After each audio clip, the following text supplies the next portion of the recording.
en la clase de hoy es pH y es algo que ustedes van a utilizar siempre, se lo digo. Aquí en toda su profesión y en todo lo que hagan, la clase de pH y las alteraciones ácido-base, desequilibrios electrolíticos, acompañan al quehacer médico, ¿verdad? Entonces, se lo digo, la clase está programada para 1 hora, ustedes me pueden interrumpir si no entienden algo o pueden consultar posteriormente, ¿verdad? Creo que nos vamos a ir conociendo en algunas discusiones y quiero ver, ¿qué más se les puedo decir? Pongan atención, no se preocupen, interrúmpanme cuando quieran. Como les digo, estoy para servirle, ¿verdad? Como futuros médicos, futuros colegas que ustedes van a ser.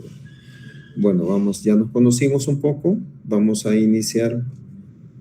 Quiero ver, ya son las, sí, ya son las 7, ¿verdad? Iniciemos.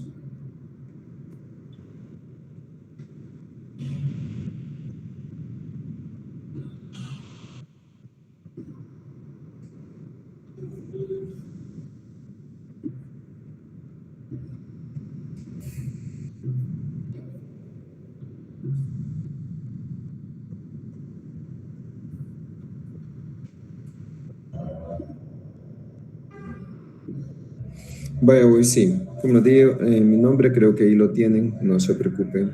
Si quieren la diapositiva también me avisan. Entonces, vaya, veamos, el agua humana, el agua corporal, mejor dicho. Como ustedes sabrán, cada tejido tiene su proporción de agua. En total, todo nuestro cuerpo representa de un 60 a un 70%. Por ejemplo, acá, si ven en esta fórmula una persona de 70 kilos con, digamos, calculando el 60%, sería que una persona de 70 kilos posee 42 litros. Eso representa el agua corporal. Si nosotros hacemos un análisis, ¿se me escucha bien, muchachos? Sí, se escucha muy bien. Sí, se escucha bien. Me dijeron que iban a grabar la clase, pero no sé, ingeniero, o no sé quién está de química. Hola, ¿no hay algún coordinador de química? Bueno, no sé. Bueno, voy a continuar. Entonces, como les decía, cada tejido tiene su proporción de agua. Por ejemplo, si ustedes comparan los huesos con los riñones, van a ver una gran diferencia. Ven acá los huesos que tienen un 22% de agua, y si lo comparan con los riñones con un 83%, el corazón con un 79%, y si ustedes ven el sistema linfático, que es nada más que conductos con líquido, ¿verdad? 94%. Entonces la articulación es 83%. El hígado, imagínense el hígado, a pesar de su forma y su constitución, tiene una alta proporción de agua, ¿verdad? Con un 86%. Veamos, esto es bien importante, chicos, y esto generalmente aquí... Hola.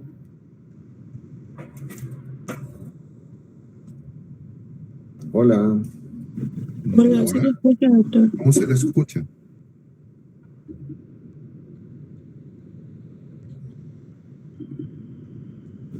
Sí, se Hasta el escucha, momento se doctor. lo escucha bien, doctor.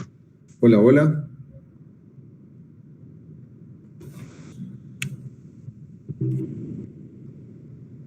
Sí se escucha bien, doctor. Hoy sí. Hoy sí, sí, perdón. Entonces, como les decía, pensé que se me había ido el Inter.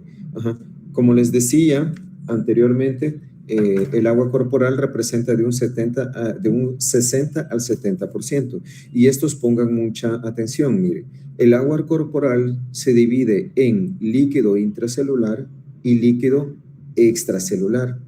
El líquido, ojo, el líquido intracelular es el que posee un mayor porcentaje del agua corporal total, representando un 60%, y el líquido extracelular un 40%.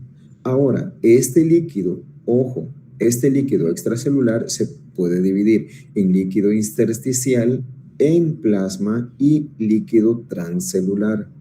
¿Ven? Entonces, cuando ustedes hacen el cálculo, lo hacen, por ejemplo, si se les pregunta, el líquido intersticial en una persona de 70 kilos, ¿cuánto volumen representa? Entonces, tienen que irse al 75% de este 40%. Ojo, de este 40%. No lo vayan a calcular el 75% del 60% del agua corporal total, ¿sí? Entonces, podemos afirmar que si una persona tiene agua corporal 60%, estamos hablando de 42 litros. De líquido intracelular, 25 litros y de líquido extracelular, 17 litros. Ahora, el líquido extracelular, todo lo que está fuera de la célula, representa, imagínense, 75, 25, 13, 3 y 1. Así van conformando estos compartimentos el líquido extracelular, ¿verdad? Bueno, vamos al siguiente. Hay otra fórmula que es un poco más específica, la cual considera la edad, ojo, considera la edad, considera la altura y considera el peso, ¿sí? Considera el peso. En este ejemplo, que es la fórmula de Watson, ¿se la voy a preguntar? No, es cultura general, porque es un poco confusa y no se preocupen. Tanto en hombres como mujeres, estar multiplicando todo esto es una burrada, la verdad. Entonces, pero esta burrada se ocupa mucho en cuidados intensivos o en el área clínica para los más adelante, ¿verdad? Ahora están muy pequeños ustedes para estar ocupando esta, ¿verdad? Pero vean la diferencia, por ejemplo, imagínense este hombre, ¿verdad? De 60 años, unos 75 y 70 kilos. Cuando se le calcula su agua corporal, son 40 litros. Y otro mismo, imagínense, 60 años, 1,90 y 90 kilos de peso, su agua corporal total, 47 litros, perdón, 47 litros. Entonces, ustedes ven cómo cambia drásticamente los cálculos. Por ejemplo, si ustedes lo hicieran acá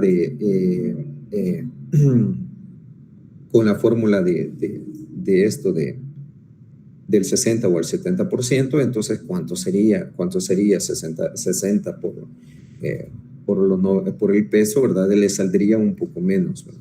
Entonces, o un poco más. Entonces es de calcular. Esta fórmula de Watson es bien, pero bien específica. Veamos, entonces tenemos acá los líquidos, el extracelular, conformado por el plasma sanguíneo, líquido intersticial y el transcelular. Ojo, ¿qué les han dicho que es el transcelular, chicos? ¿Qué les han dicho, líquido transcelular? ¿No les han hablado todavía de ello? El líquido que está en la célula. No, el transcelular es aquel líquido, ojo, aquel líquido que se encuentra en las articulaciones, aquellos espacios que representan algo ínfimo, por ejemplo, y que no son considerados así como por su gran volumen. Por ejemplo, la pleura, el líquido pleural, el líquido articular, ojo, el líquido articular y otros líquidos que son mínimos y que se encuentran tal vez entre como le digo, entre membranas o entre superficies que necesitan deslizarse, ¿verdad? Por ejemplo, las pleuras o las articulaciones. Ese es el líquido transcelular. El líquido, después el intersticial, obviamente el que se encuentra entre el intracelular y el plasma sanguíneo, ¿verdad? El que se encuentra prácticamente en medio, en el intersticio, ¿verdad? Que representa 13 litros. Cada uno de estos líquidos, ojo, cada uno de estos líquidos contiene sus electrolitos, que son muy, pero muy específicos.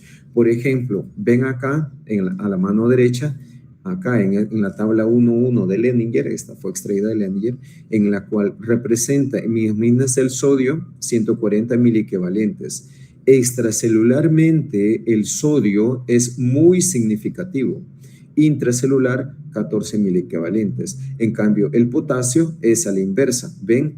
Extracelular, ojo, miren, el catión extracelular, el catión es mínimo, pero intracelular tiene una alta concentración comparada extracelularmente. Y así vamos con el calcio, el cloruro, un anión, ¿verdad? El bicarbonato, El bicarbonato, ven ustedes, extracelular se encuentra mayoritariamente, ¿verdad? Igual que el pH, es diferente. Es mayor extracelular debido a la alta concentración de bicarbonato que intracelular. Entonces, vemos. Entonces, cada compartimento tiene sus propios líquidos, ¿verdad? Veamos. Entonces, si nosotros comparamos, ojo, si nosotros comparamos la edad junto con el porcentaje de agua, vemos que a menor edad o a menores etapas de desarrollo hay mayor concentración. Yo les hago la broma siempre a ustedes como estudiantes, cuando nosotros somos unos embriones, prácticamente somos como una charamusca, ¿verdad? Somos más agua que otra cosa. Entonces, 97%, ven acá, más del 97%, entonces estamos conformados por agua. Entonces, y va disminuyendo conforme va aumentando la edad. Va disminuyendo conforme va aumentando la edad hasta llegar a algo que ya casi me voy acercando, ¿verdad?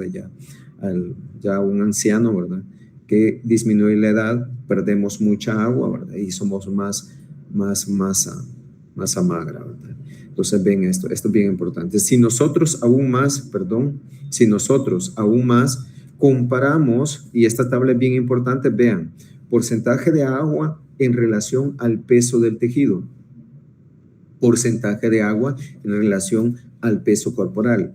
Si comparamos todos los tejidos y vemos cuál es el que tiene el mayor porcentaje de agua en relación al peso del tejido, vamos a encontrar que obviamente la sangre es más líquido que otra cosa, ¿verdad? Y hay unas células dispersas o disueltas ahí, ¿verdad? Entonces, y el riñón representan mayoritariamente, ojo, ahí están los pulmones y el corazón que le siguen, ¿verdad? Entonces, que son los mayoritariamente cuando se representa el porcentaje de agua en relación al peso del tejido. Si nosotros comparamos el porcentaje de agua en relación al peso corporal, todo cambia, ¿ven? Todo cambia. Entonces, aquí, ¿quién es el que representa mayor porcentaje? El músculo y específicamente el músculo esquelético. Porque nosotros, ¿qué somos más? Ya somos más. Somos grasa y somos músculos, pero la grasa obviamente tiene más, como su nombre lo dice, más grasa, más tejido adiposo, entonces y repele el agua. En cambio, el músculo esquelético retiene agua porque obviamente por todas sus actividades biológicas y por el alto contenido que tenemos de músculo en nuestro organismo, ¿verdad? Entonces, ven, son cosas totalmente diferentes, porque si ustedes ven, el riñón aquí representa 0.4% de agua en relación al peso corporal, pero en relación al porcentaje de agua, a su peso de tejido, representa un 82%, ¿verdad? Esto no se lo vayan a aprender, litros de agua en un individuo de 70 kilos, eso no se lo aprendan, ¿verdad? Y esto sepan los que tienen más y los que tienen menos, así, ¿verdad? Porque tampoco se van a estar aprendiendo y no les voy a preguntar específicamente esa cantidad, ¿verdad? Entonces, veamos. Entonces vamos a hablar, quiero ver, balance hídrico. Entonces, esta es otra cosa que ustedes van a ocupar mucho en su práctica clínica, cuando ustedes ya vayan y se van a acordar, cuando los que roten en el servicio de nefrología, entonces iban a ver balance hídrico. Les dicen, vaya estudiante de medicina, o vaya externo, o vaya interno, por favor, háganle el balance hídrico al paciente. Ustedes tienen que saber qué es balance hídrico. Balance hídrico no es nada más que el resultado, como aquí lo dice, comparar el volumen tanto de los líquidos recibidos como de las pérdidas, siempre comparando los ingresos menos los egresos. Normalmente, lo ideal es que haya un equilibrio, o sea, que sea igual a cero, pero eso no suele ser la realidad. La realidad es que a veces perdemos más de lo que ingerimos. Entonces, por lo tanto, nosotros tenemos que saber cuáles son los ingresos y cuáles son los ingresos, porque a ustedes se los van a pedir que lo anoten. Por ejemplo, ingresos. Veamos, los alimentos contienen agua, por ejemplo, los que comen sandía, los que comen cosas que tengan bastante líquidos, entonces ahí va indirectamente el agua, ¿verdad? Las bebidas, obviamente que sí, ¿verdad? Que sí, aunque sea una gaseosa, pero lleva líquido. No es muy saludable, pero lleva líquido, ¿verdad? Los refrescos, entonces lo ideal es ingerir agua, ¿verdad? Y algo muy importante, el agua endógena. El agua endógena es aquella que se produce por el catabolismo de los alimentos. Por ejemplo, ustedes saben que al final del metabolismo de los alimentos, casi todo termina ¿en qué? En CO2 más agua. Entonces, esa agua endógena es constante y es el único factor, ojo, constante de los ingresos. De los ingresos, por ejemplo, acá ustedes ven los alimentos, lo podemos variar, ¿sí? O dejamos de comer y las bebidas también, o dejamos de ingerir, pero el agua endógena no, el agua endógena siempre se mantiene. ¿Y cuál es la cantidad? De 250 a 300 cc. Ojo, de 250 a 300 cc. Entonces, en un adulto sano, obviamente se puede, lo ideal es que se esté requiriendo aproximadamente 2.5 litros, ¿verdad? O 2.500 cc o 2.600, ¿verdad? Entonces, ahora veamos los egresos, cómo nosotros perdemos agua. Están las pérdidas insensibles, las pérdidas a través de las cuales nosotros no sentimos si estamos perdiendo agua. Y una de esas es la evaporación a través de la piel. Entonces, y esto es algo que ustedes deben tener muy en cuenta a la hora de calcular un balance hídrico. Entonces, en la piel nosotros perdemos diariamente aproximadamente 400 cc o 400 ml. En los pulmones otros 400. Entonces, estas pérdidas insensibles representan alrededor de 800 cc. En los riñones eso es muy variable porque depende de la cantidad que se ingiera, ¿verdad? Pero lo mínimo que se puede estar eliminando son unos 500 cc, ¿verdad? El sistema intestinal, ojo. Entonces, el sistema intestinal, acuérdense, más en el colon se reabsorbe casi todo el agua, ¿verdad? Pero acá esto representa una pérdida de 200 cc al día en las heces fecales, ¿verdad? Nosotros prácticamente perdemos líquido en las heces fecales, ¿verdad? No es que estemos a hacer prácticamente nuestras deposiciones, no son una piedra, ¿verdad? Sino que tienen que ir con cierta humectación. Entonces, sí, ojo, chicos, miren, sí, la consistencia cambia de las heces fecales porque no es lo mismo una persona sana como nosotros como en una persona que tenga diarrea. Ahí se calcula el 100% del volumen de deposición, ¿verdad? De las heces. Semilíquida 50% y las sólidas un 13%. Si usted suda, se le agrega un poco más. Por ejemplo, en una sudoración leve, 10 cc por hora, en la moderada 20 cc por hora y en la sudoración profunda 40 cc por hora. Entonces, y si tiene fiebre, aún más. Entonces, ¿por qué? Porque por cada grado centígrado que se eleve más de 37, se pierden 6 cc de agua por hora.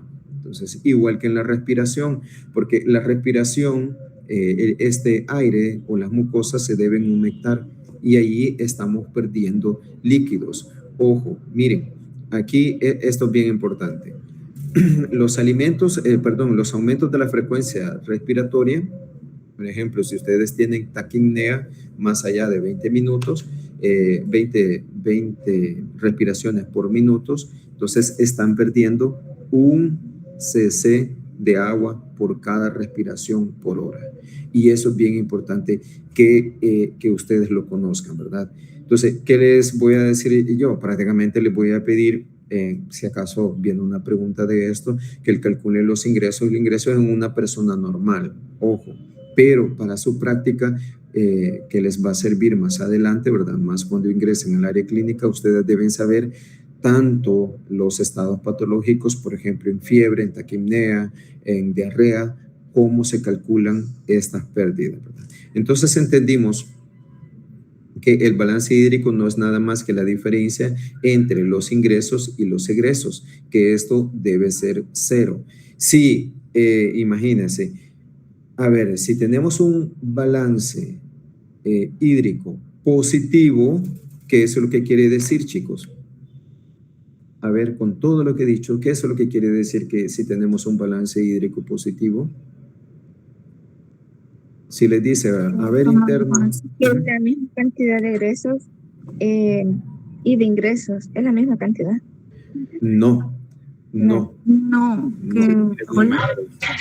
Aquí, como lo dicen aquí, los ingresos son mayores que los egresos y eso es muy peligroso. El positivo quiere decir que estamos reteniendo líquido por X motivo. Estamos reteniendo líquido. Aunque ustedes se tomen 2 o 3 litros de agua o lo que sea, el riñón es capaz de eliminar eso. Pero hay estados patológicos en los cuales se retiene líquido y por lo tanto hay un balance hídrico positivo. Y eso es muy peligroso. ¿Por qué? Porque sobrecarga el corazón o se va también al líquido intersticial, ¿verdad? Entonces, el negativo también es peligroso. ¿Por qué? Eso significa, el negativo generalmente eso nosotros lo podemos hacer, pero no es recomendable, obviamente. Si ustedes dejan de tomar agua, van a ver cuánto aguantan. No van a aguantar mucho.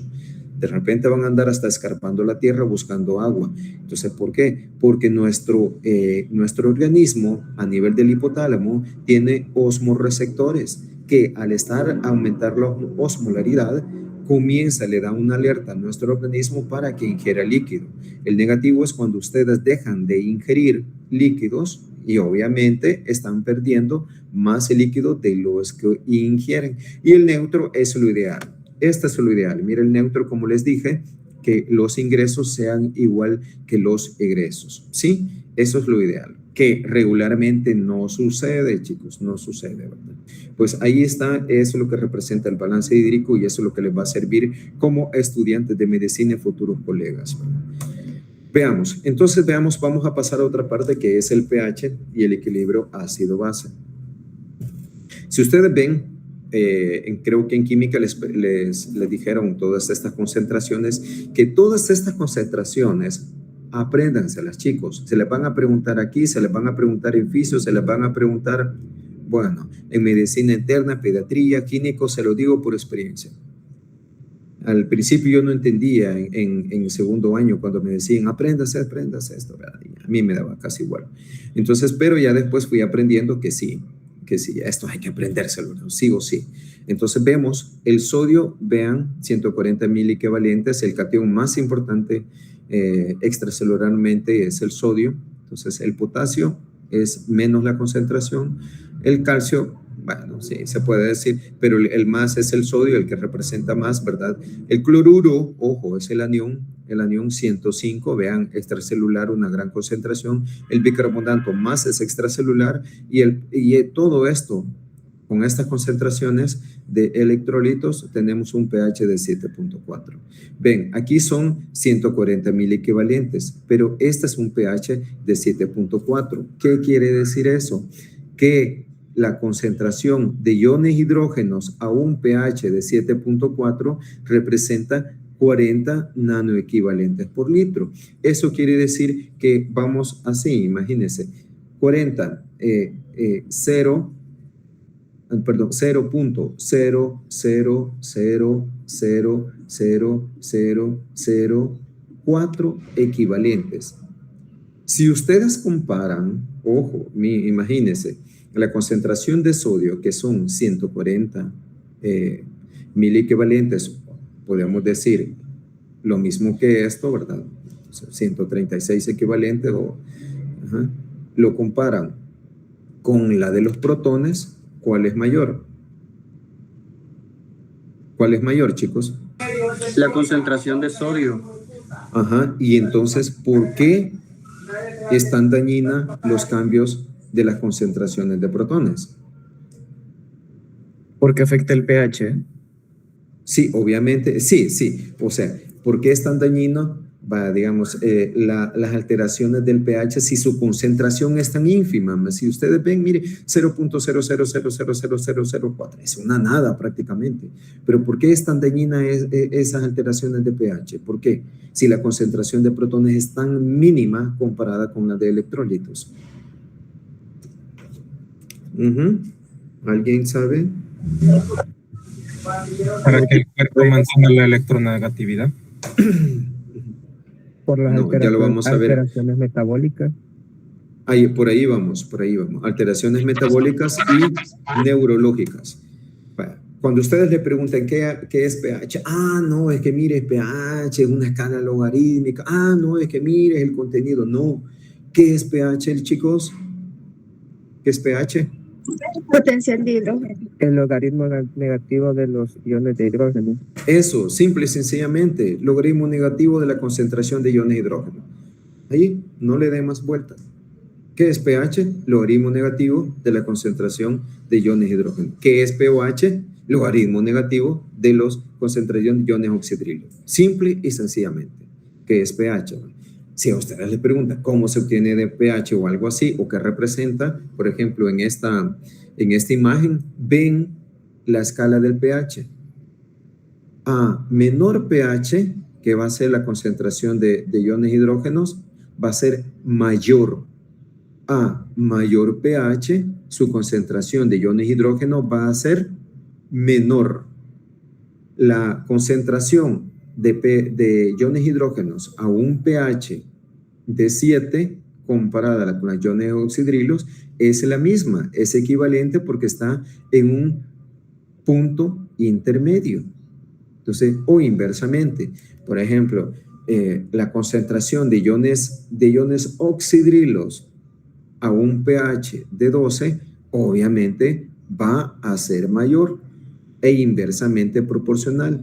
Esta tabla yo se los recomiendo que la entiendan, que la estudien bien, con calma, para que vean cómo va esta relación inversa. Ojo, que recuerden que es una escala logarítmica. Entonces, logarítmica, por ejemplo, si yo les pregunto cuántas veces ha aumentado si yo tengo un pH de 6 a 7, ¿cuántas veces me ha aumentado mi concentración de iones hidrógenos?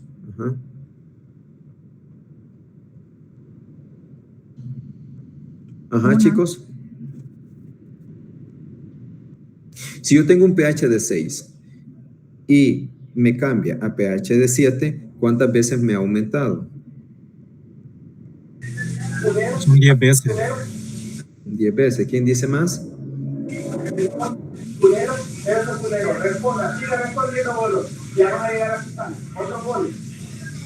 ¿Alguien más, chicos? 100 veces. ¿Alguien más? No, chicos, esa fue una pregunta capciosa. ¿Por qué? Por lo que les acabo de decir. Si yo tengo un pH de 6 y me cambia a 7, mi concentración de iones de hidrógeno no ha aumentado en ningún momento, sino que ha disminuido. Ha disminuido 10 veces. ¿Sí? Sí, ¿comprenden la pregunta? No sé si me di a explicar. Entonces, una pregunta capciosa, ¿por qué? Porque es en relación al cuestionamiento que le estaba haciendo. A mayor pH, la concentración de iones hidrógenos disminuye. Inversamente, la de iones oxidrilos. A mayor pH, la concentración de iones oxidrilos aumenta. Y eso es muy importante, ¿verdad? Por ejemplo, alguien dice, doctor, mire, el paciente tiene un pH de 6. ¿Qué dicen? ¿Qué dicen ustedes? Un pH de 6, un paciente. ¿Cómo estaría? No es compatible con la vida. No es compatible con la vida. Muy bien, así es, no es compatible con la vida. ¿Por qué no es compatible con la vida? A ver, ¿quién me respondió? Ricardo Guzmán. Supuestamente, Ricardo, según la normativa, es de 6.8 el mínimo. ¿Y el máximo? 7.8. Así es. Muy bien, chicos. Andan en algo. Me alegra mucho, futuros colegas. Entonces, pues, así es. Los límites compatibles, ojo. El pH fisiológico, ojo, eso, chicos. El pH fisiológico es de 7.35 a 7.45. El pH compatible con la vida es de 6.8 a 7.8, compatible con la vida, chicos. Ojo. Veamos las diferencias de los diferentes líquidos. El que contiene, viendo todo esto, ojo chicos, viendo todo esto, el que tiene menor cantidad de... vaya, la pregunta, se le puede hacer otra pregunta capciosa. El que tiene el líquido que tiene menor concentraciones de iones hidrógenos es, viendo esa tabla. El jugo pancreático. Ajá, el jugo pancreático, correcto. Puede ser también el límite superior del intestinal, ajá, o también la orina que tiene un pH de 8, pH de 8, ajá, aunque la orina maneja pH de 4.5 a 8, y eso, el riñón puede ser capaz de concentrar la orina con iones oxidrilos o con iones hidrógenos, simple y sencillamente, y por eso varía 4.5 a 8. Entonces puede eliminar gran cantidad de protones, o puede eliminar gran cantidad de base, ¿verdad? El jugo pancreático, ¿por qué? Por la alta concentración de bicarbonato. Estos líquidos son bien importantes que se los aprendan, porque, va a ver, cuando ustedes van a hacerse un examen general de orina, lo primero que ven en su resultado, ¿qué es lo que ven? Densidad, ahí dice densidad y pH. Y pH generalmente van a ver un pH de 6, por ahí, un pH de 6 o algo así, ¿verdad? Los pHs altos en la orina son muy, pero muy peligrosos, ¿verdad? Entonces, cuando ven ustedes en el pH de la sangre, generalmente les sale un promedio de 7.4, ¿verdad? Cuando ustedes están midiendo el pH de la sangre, ¿cuál es el pH que están midiendo? ¿El extracelular o el intracelular? Chicos. Ajá, Andrea. Extracelular. Ajá, el extracelular y específicamente el pH prácticamente de la sangre, ajá, o de la vena, que a veces se requiere venoso, ¿verdad?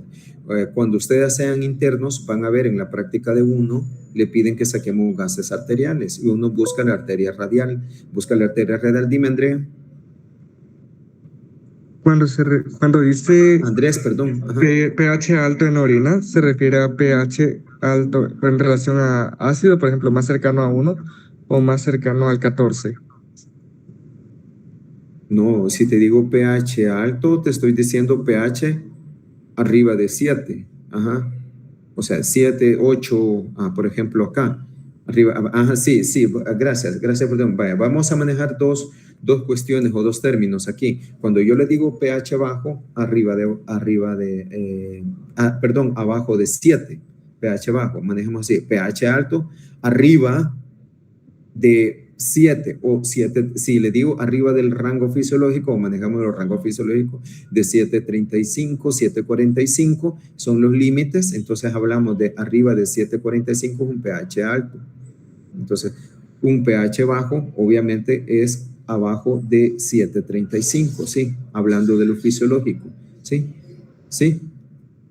O sea, si estamos hablando pH alto, ojo, estamos hablando de escala, ojo. Si estamos hablando de concentraciones de iones hidrógeno, eso es totalmente diferente. Por ejemplo, yo les puedo decir, la concentración de iones hidrógenos es mayor a un pH alto. ¿Falso o verdadero? Falso. Chico, falso, totalmente falso. Igual, gracias, Daniela. Falso, totalmente. Eso es falso. ¿Por qué? Porque a mayor pH, menor concentración de iones de hidrógeno. A menor pH, mayor concentración de hidrógeno. Por ejemplo, aquí, el líquido que contiene mayor concentraciones de iones de hidrógeno, ¿cuál es? El gástrico. El gástrico, así es, el gástrico. Es el que tiene mayor concentraciones de iones hidrógenos. ¿Sí? Estamos. Veamos, entonces veamos el pH. Si ustedes ven, algo muy importante, que dependiendo de líquido, si es extra, aún más, si es intracelular y aún más intracelular, si es en la mitocondria, cambia, obviamente, del citoplasma. Si ustedes ven acá, el pH de la mitocondria interno es de 6.6 y el pH del plasma, entonces de 7. Los osteoblastos y la próstata, imagínense, manejan pH diferentes. Los osteoblastos, por la hay una enzima, fosfatasa alcalina, entonces manejan un pH de 8, ¿verdad? Y la próstata un pH muy ácido de 5, ¿verdad? Entonces, lo mismo, el pH, si ustedes comparan el pH del extremo venoso con el extremo capilar, van a ver una diferencia por el alto contenido de la diferencia de contenido del ion bicarbonato, que es más a nivel arterial que a nivel venoso, ¿sí? Entonces es menor en el sistema venoso. Eso quiere decir que es más ácido en el extremo venoso, ¿verdad? Veamos, entonces veamos, aquí estamos. Lo mismo que les estaba diciendo, la gran pregunta, ¿verdad? Imagínense la ínfima concentración del ion hidrógeno comparada a otros iones, ¿verdad? Pero es tan dañino, ¿verdad? Cualquier cambio. ¿Por qué? Cuando este ion hidrógeno comienza a aumentar, prácticamente altera todo nuestro metabolismo. ¿Por qué? Porque cuando la célula o nuestro organismo detecta que aumenta el ion hidrógeno, lo intercambia por otros iones. Por ejemplo, en un aumento del ion hidrógeno, ¿qué es lo que sucede? Sale el potasio para compensar. Es un mecanismo de compensación. O en una acidosis, por ejemplo, comienza a ingresar el protón a la célula y comienza a salir el potasio. Entonces, o en las proteínas y específicamente en la albúmina, que también transporta protones, ¿qué es lo que sucede? ¿Qué sucede? Comienza a captar más protones y libera más calcio, porque todo debe estar en un equilibrio. En una alcalosis es totalmente diferente.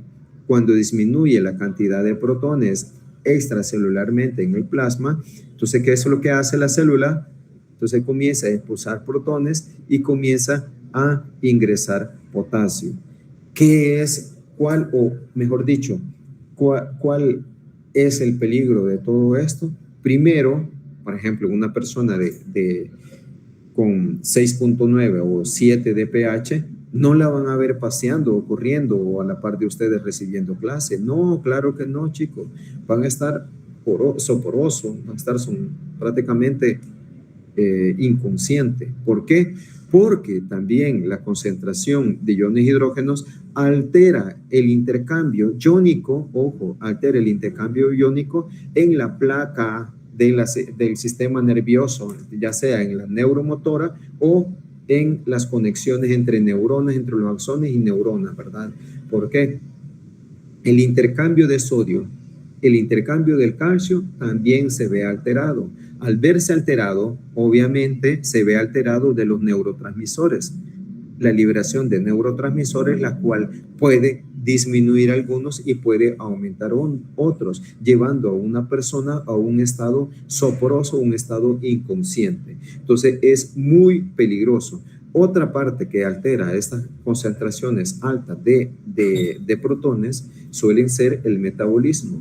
El metabolismo está regulado por enzimas y muchas de estas enzimas en sus sitios activos tienen aminoácidos, los cuales se consideran catalíticos y están cargados. Al cargarse estos aminoácidos, imagínense, llega un protón, puede neutralizar ciertas cargas, lo cual disminuye las cargas del sitio activo.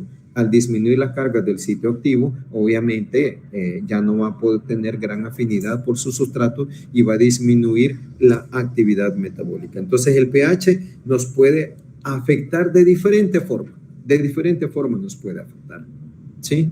Entonces, pero una de las formas a las cuales van a ver a nivel de su práctica va a ser por la afectación del sistema nervioso central, ¿verdad?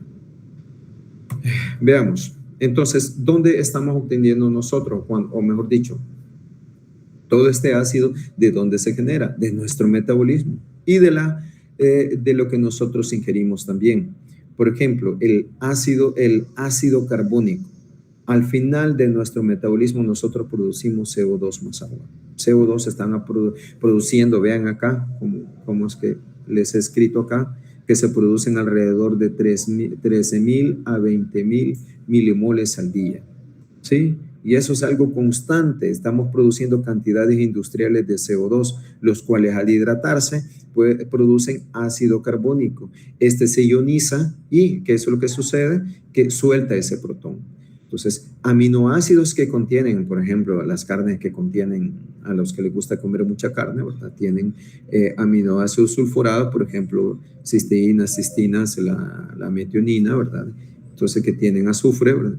Y eso en su momento puede llegar a producir ácido sulfúrico, el cual inmediatamente es neutralizado, ¿verdad? Y por eso no lo sentimos. Nosotros no lo sentimos, ¿verdad? O ácido fosfórico, ¿por qué?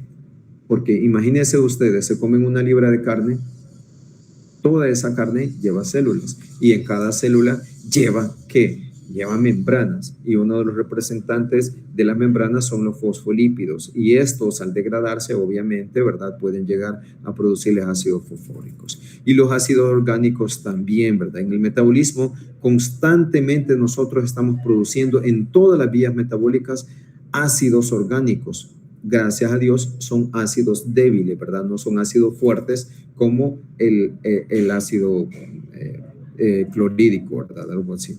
Entonces, y los iatrogénicos que nosotros los podemos ingerir ya con una intención, ¿verdad? Entonces, si ustedes ven, al final de ciclo, siempre les hago esta broma, ¿verdad? Que tienen que aprenderse todas estas vías metabólicas que están representadas acá y en parte lo van a lograr, quiera o no lo van a lograr. Entonces, sí o sí, ¿verdad?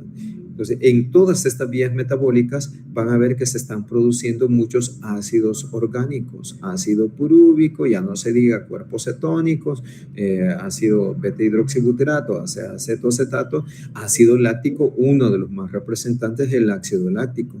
El ácido láctico es normal que nosotros lo estemos produciendo, pero el ácido láctico no es malo. El problema es, entonces, que se ioniza. O sea, al ionizarse desprende un protón y eso se va a favorecer la disminución del pH. Entonces, pero al disminuir el pH nosotros tenemos mecanismos que regulan este pH sanguíneo. Tenemos las defensas de primer línea, hablamos de los sistemas búferes, ¿verdad? Y el sistema respiratorio. Y las defensas de segunda línea, que estas actúan ya un poco tardado, ¿verdad? Que es el mecanismo renal, ¿verdad? Entonces, estos son los que mantienen nuestro pH equilibrado, ¿verdad? De 7.35 a 7.45, comamos lo que comamos o ingiramos lo que nosotros podamos ingerir. Veamos lo primero, sistemas búferes. Creo que ya se los explicaron más o menos en química, pero los sistemas búferes en medicina representan un gran elemento para contrarrestar estos cambios. Entonces, veamos, soluciones amortiguadoras buffer están, ¿por qué se entienden por eso, por aquello? Formada por un ácido débil o su base conjugada, entonces, o químicamente, ¿verdad? Químicamente, o aquella formada por una base débil, entonces, y su sal conjugada. Generalmente es el ácido débil y su base conjugada las que nos sirven a nosotros, ¿verdad? Fisiológicamente, ¿cómo se define? Soluciones que se oponen a cambios de pH bruscos ante la adición de una base o un ácido.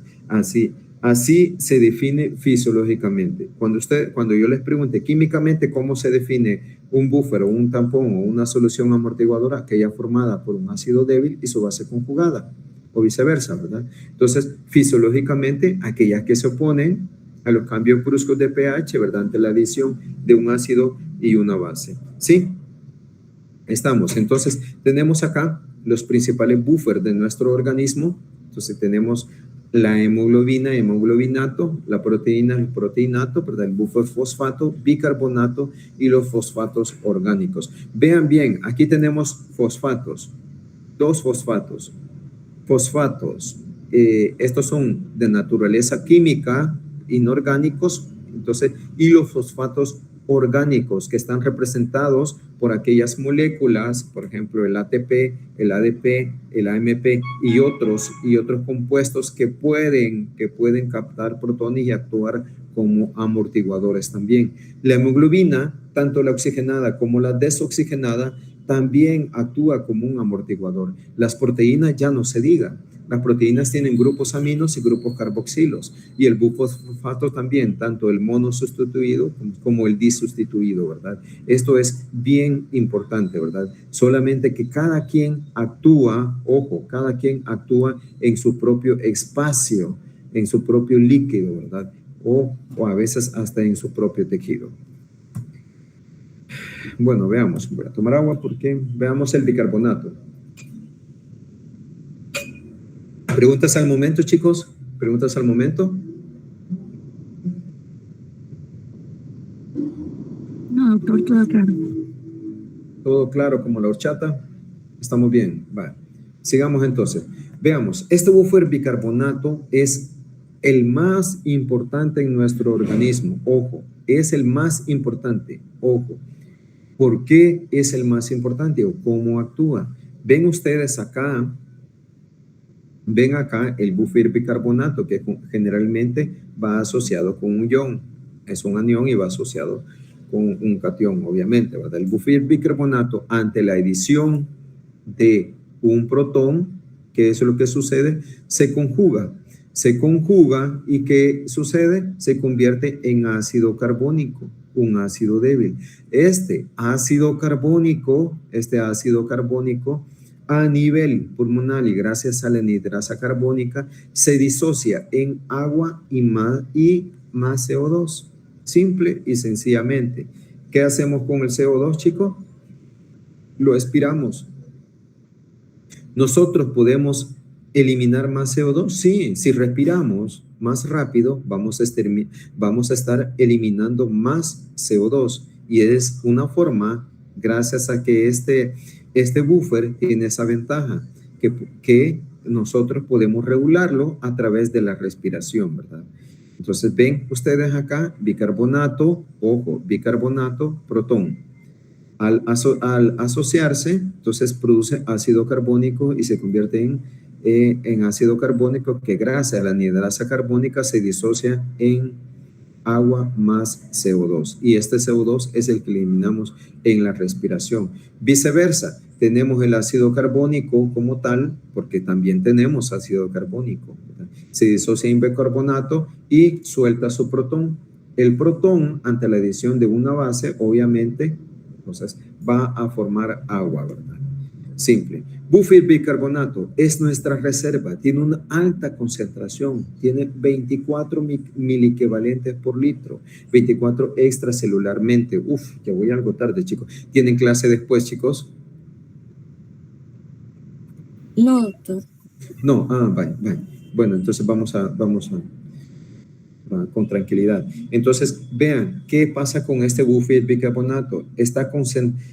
Las concentraciones de bicarbonato comparadas su sal con su ácido son mayores.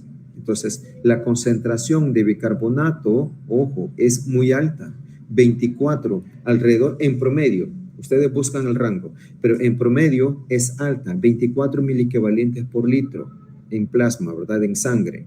Entonces, esa es una. Entonces, la ventaja del buffer bicarbonato que nosotros lo podemos regular, ya sea por el pulmón, ojo, ya sea por el pulmón o sea por el riñón. El riñón retiene una gran cantidad de bicarbonato y más en una acidosis. Generalmente en todos nosotros, así como saben todos, supuestamente si estamos sanos, el 99% se reabsorbe. El 99% del bicarbonato filtrado se reabsorbe a nivel renal, ¿sí?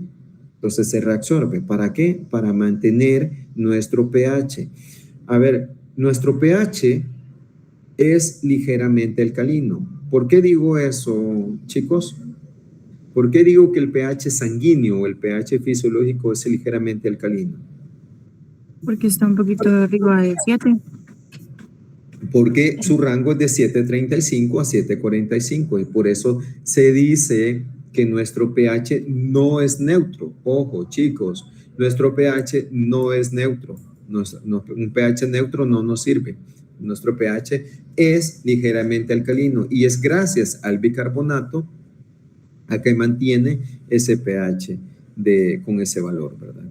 Entonces, ¿y qué es lo que otra ventaja que tiene? Que se produce ácido carbónico. Nosotros estamos produciendo constantemente CO2 y ese CO2 al hidratarse se produce ácido carbónico y al disociarse queda su base como bicarbonato y el protón lo podemos eliminar con otro buffer, ¿verdad?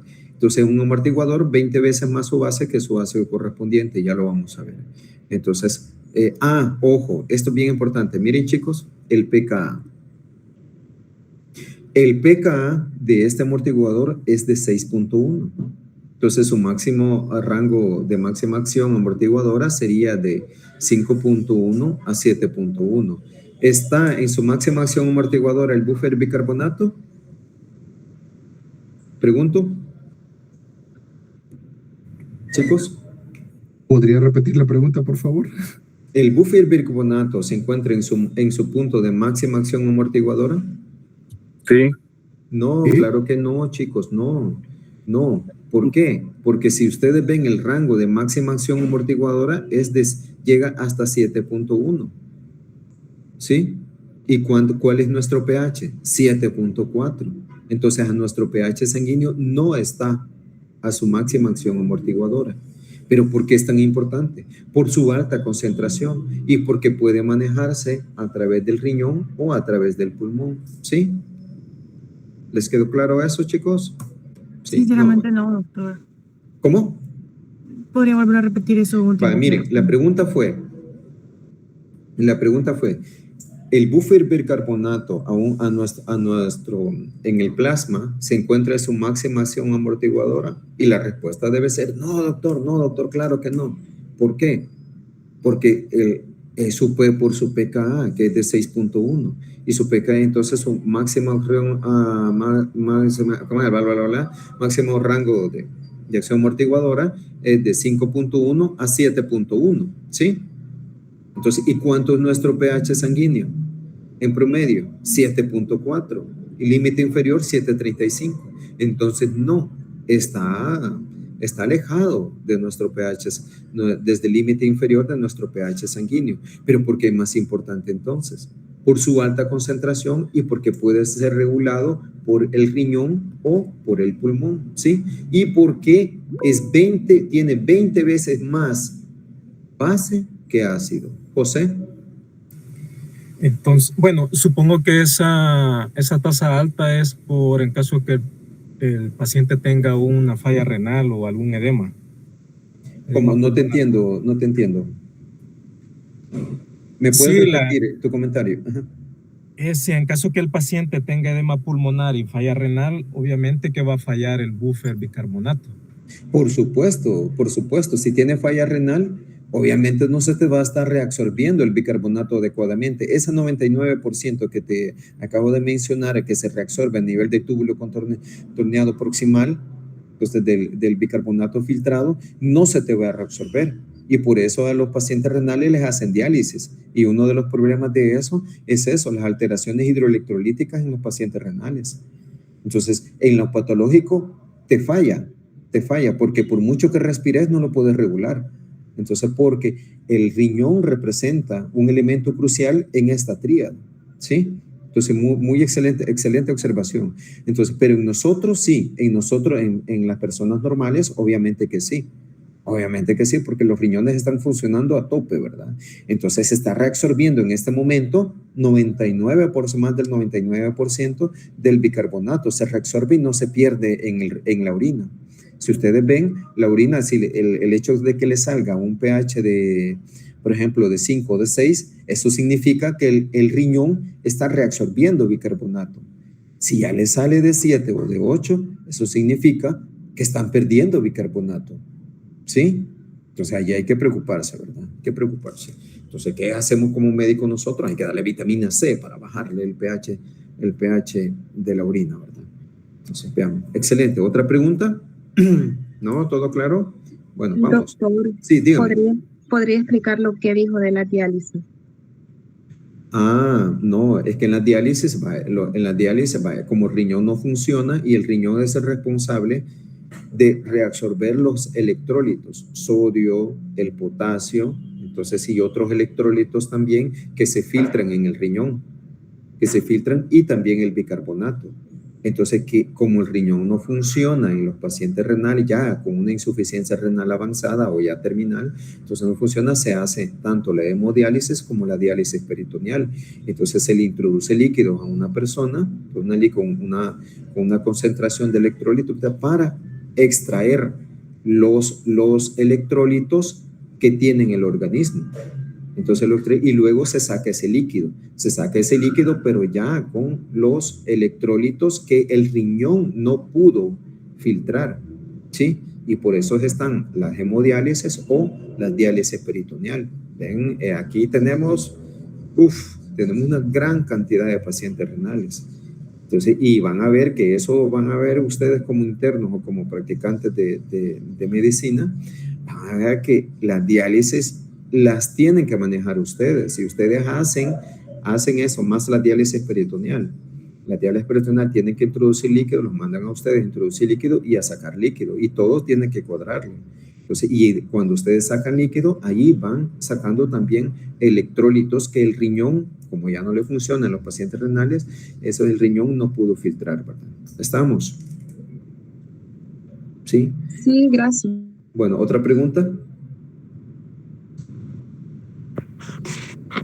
Yo tengo una duda, doctor. No sé Sí, si va a sonar un poco tonta, pero usted dijo que en el caso de la sangre, el buffer no está actuando con su máxima acción amortiguadora, y eso no me quedó tan claro. Entonces, en dado caso la sangre sufra una acidez, ¿cómo se puede contrarrestar? Sí, muy buena pregunta, no es tonta, al contrario, aquí no hay preguntas tontas, chicos. Entonces, ustedes son como, perdón la comparación que voy a hacer, pero son como Bob Esponja. En este momento están absorbiendo conocimiento. Acuérdense, ustedes ven en Bob Esponja que absorbe, ¿verdad? Todo el líquido, pues algo así, como una esponja. Ustedes son como esponjas que absorben conocimiento. Que en serio, hagan todas las preguntas que ustedes quieran. Fíjese que cuando yo era estudiante de medicina a prácticamente nivel, eso mismo me decían y yo no entendía. Yo me quedaba callado con mis dudas, por pena. Pero me fui a dar en la frente ya cuando entré de interno, ¿verdad? Ahí porque dije, hubiera preguntado esto, ¿verdad? Hubiera preguntado esto, porque al final estas dudas hay que despejarlas y la pregunta que hizo su compañera es muy interesante. Entonces, ¿por qué el buffer bicarbonato no está en su máxima acción amortiguadora, pero es el más importante? Es porque la alta concentración, entonces, ay, Ángeles, Natalie, ya me hiciste reír, eres un cacahuate, sí. No, a mí me gusta Bob Esponja, perdón, pero a mí me encanta más el calamardo.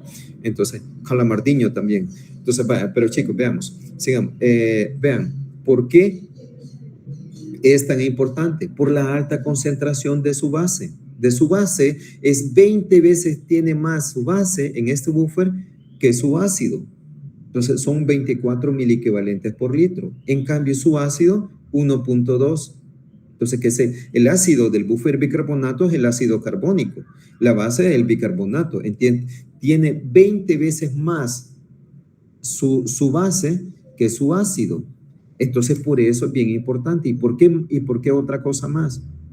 Porque puede se reabsorbe la mayor parte a nivel renal o a nivel pulmonar lo podemos eliminar. Por ejemplo, ante una acidosis o una concentración alta de iones de hidrógeno, nosotros podemos aumentar la respiración. Ustedes ven una persona diabética con acidosis, ¿qué lo ve? Con una respiración, respirando profundamente y rápido. Así. No es que esté así, y lo van a ver acostado, así, acostado y con una respiración rápida. ¿Qué está haciendo en ese momento? Eliminando CO2. Al eliminar CO2, eso tiende a tiende a aumentar el pH. Entonces, es muy, muy importante, ¿verdad? Entonces, por eso se lo digo, por todas esas cosas, este buffer es bien importante, a pesar que a pH sanguíneo no está en su máxima acción amortiguadora, ¿sí? Estamos. Vale, veamos, José. Siempre hablando sobre la insuficiencia renal, en el caso de los privados de libertad, ¿considera que el estrés crónico o la deshidratación y las altas comidas en fosfato y sodio sea el causante de que los privados de libertad tengan una alta incidencia de fallas renales? Fíjese que sí, ahí hay muchos tópicos, ¿verdad? Entonces, la insuficiencia renal puede ser producida también por falta de ingesta de líquidos. Y en los privados de libertad, la falta de líquido, falta de ingesta de líquido, junto con el estrés y otros factores, infecciones también, porque hay muchas infecciones en los privados de libertad. Entonces, infecciones recurrentes, el aumento de cortisol y otros factores, y factores predisponentes endógenos. Entonces, eso lleva al desarrollo de la insuficiencia renal, que muy bien dicho por su compañero. Entonces, hay una alta incidencia, así como de la tuberculosis por el hacinamiento en los privados de libertad, también hay una alta incidencia de la insuficiencia renal. Entonces, y muchos de ellos también tienen antecedentes de ser agricultores o ser del campo también, ¿verdad? Que tuvieron contacto con agroquímicos. Con agroquímicos, sumado eso a la falta de ingesta de líquidos, entonces entramos en una insuficiencia renal. Todo eso son factores coadyuvantes, ¿verdad? Sí, muy bien. ¿Otra pregunta? Si no avanzamos. Ajá, Jonathan. Buenos días, doctor. Usted mencionó algo sobre el ácido ascórbico. ¿Qué función cumplía? La vitamina C, no, es que mira, cuando vea, te llega una señora y te llega con infección de vías urinarias, entonces te llega con, a veces sucede, ahí vas a ver en tu práctica clínica, te dice con infección de vías urinarias, le das tratamiento y le mides el pH y tiene un pH de 8. Te llega, le curas se le cura la SIBO, entonces, y después te llega otra vez y te das cuenta que el pH siempre lo mantiene alto. Entonces, eso quiere decir que está perdiendo bastante bicarbonato en la orina y eso te favorece un pH alto. Los pHs altos en la orina te favorecen las infecciones de vías urinarias más en mujeres porque la uretra es muy pequeña. Entonces, se contamina más rápido. Entonces, vaya que eso es lo que haces entonces, dar vitamina C. ¿Para qué? Para que esa vitamina C te disminuya el pH, obviamente, a nivel de la orina. ¿Sí? A nivel de la orina te va a disminuir el pH y no te va a disminuir el pH. Entonces, generalmente 15 días o algo así, un poquito más. Entonces, y con eso te va a disminuir la proliferación de bacterias a nivel de la uretra. Sí, es un tratamiento que se da. Entonces, ante pH, pero hay que averiguar bien la causa por qué esta paciente está perdiendo bicarbonato, ¿verdad? No vaya a ser que sea ya una insuficiencia renal ya anticipada, ¿verdad? Entonces, o temprana. Entonces, es de ver, ¿verdad? Generalmente no es eso. Generalmente no es eso. Se lo digo por experiencia. Veamos. Bueno, avancemos, chicos. Entonces, estamos en todo el buffer bicarbonato. Estamos acá. Vean estos señores. Entonces, señores que en paz descanse, ¿verdad? Que ya están en los estómagos de los gusanos. Bueno, no sé. Entonces, fueron los que inventaron, entonces, Henderson y Hasselbalch. Esta gran ecuación de Henderson y Hasselbalch, que no es nada más que el pH que dice que está determinado por el cálculo del pKa de un amortiguador. Entonces, el logaritmo de tanto de su base, entonces, sobre su ácido. Y esta ecuación la van a ocupar en su práctica. Esta sí, apréndensela. Entonces, ecuación. Vean, si ustedes, por ejemplo, y esto es bien importante, miren, bicarbonato, yo les dije que tenían 24, ¿verdad? Bicarbonato, y ponen su pKa, que es de 6.1, el pKa es de 6.1, y bicarbonato ponen aquí su base, entonces 24, y el ácido carbónico, ojo, cuando ustedes van y les dicen, a veces le hacen la broma, me dicen, a ver, interno, ¿cuánto vaya a pedir el laboratorio la concentración de ácido carbónico?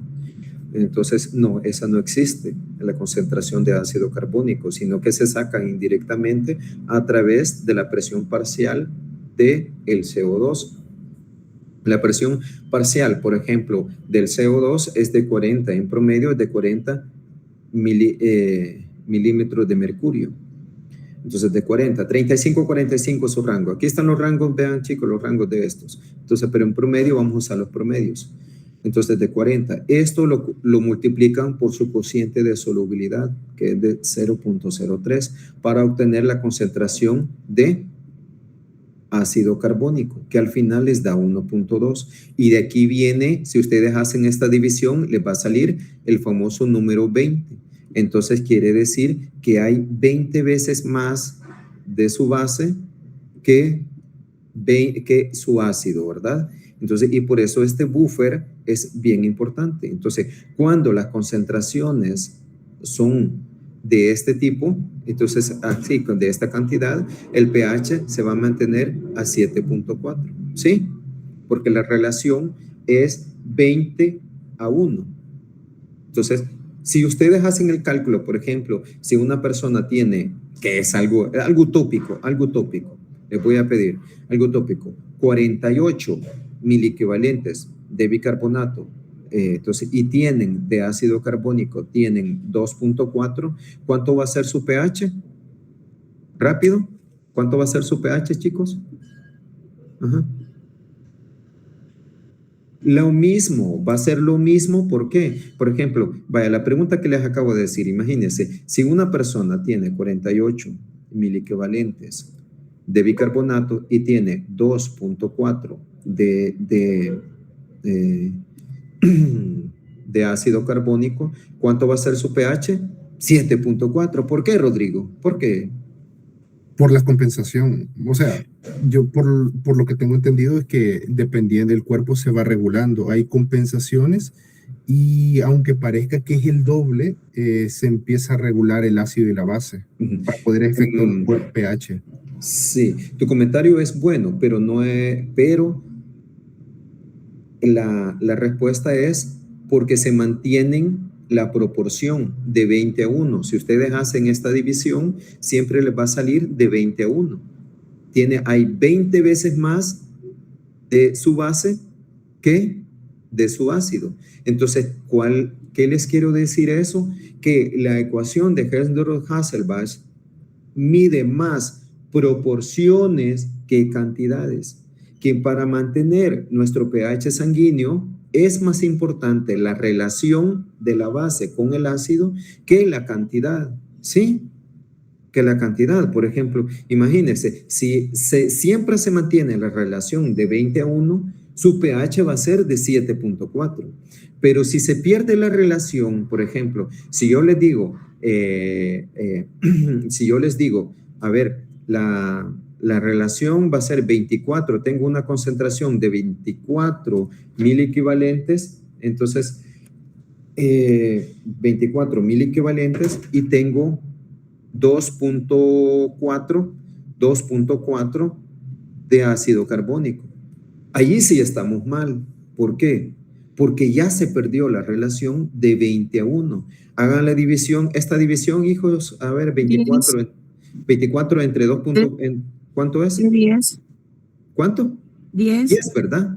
10. Entonces, ¿qué sucede? Su pH ya no va a ser de 7.4. Ya se perdió la relación. Y sí, es cierto, 10, puchica. Qué barbaridad, me salté la tabla del 1. Entonces, mire, se perdió la relación de 20:1 y por lo tanto su pH va a disminuir drásticamente. Entonces, ¿entienden? ¿Comprenden? No sé si me pude explicar que la ecuación de Henderson-Hasselbalch, lo más importante son las proporciones. Siempre y cuando la proporción sea de 20:1, su pH va a ser de 7.4. ¿Sí? Entonces, ustedes siempre busquen eso. Y como dijo Rodrigo, entonces, si el ácido carbónico comienza a aumentar, ¿qué es lo que hace? Vaya, por ejemplo, ¿cómo esperarían la respiración en una persona con una concentración de 2.4? ¿Cómo esperaría que estuviese la respiración? Una respiración más agitada. Sí, más de 20 respiraciones por minuto. ¿Por qué? Porque para eliminar ese CO2, ¿verdad? Muy bien, chicos, muy bien. Va, veamos, buffer fosfato. Este es otro buffer muy importante. Vean, su pKa es de 6.86. Entonces quiere decir, imagínense, que su rango de acción amortiguadora va de 5.86 a 7.86, ¿sí? Entonces, pero, ¿por qué no es el más importante? Si imagínense, nuestro pH es de 7.4 en promedio. Entonces, abarca este 786, abarca nuestro pH, pero no es tan importante. Extracelularmente, no es tan importante. Intracelularmente y a nivel renal, sí es importante. Entonces, ¿por qué? Porque dime. A ver, ¿quién levantó la mano? ¿Por qué, Rodrigo? Por su cantidad, como se había mencionado anteriormente, el bicarbonato, a pesar de no cumplir con ese requerimiento, su cantidad era de 24 miliequivalentes por litro. En cambio, este sería de menor cantidad, aunque cumpla con los requerimientos. Entonces no es eficaz. Así es, no es eficaz porque la concentración de la base es prácticamente no está representando una gran cantidad en relación a su ácido.